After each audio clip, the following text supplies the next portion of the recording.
Hey doctors, if you're a resident thinking about buying a house, here are three reasons to pause.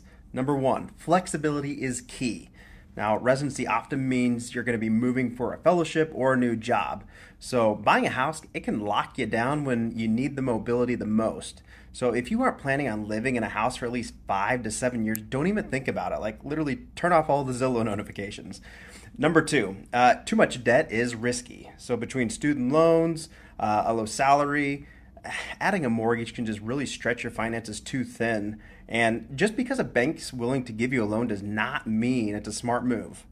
And finally, is all the hidden costs. Owning a home means paying for maintenance, repairs, taxes, insurance, just tons of unexpected expenses. And believe me, expensive whoopses will happen, like when your toilet overflows and causes thousands in damage. Ask me how I know. So remember, renting in residency is your best option.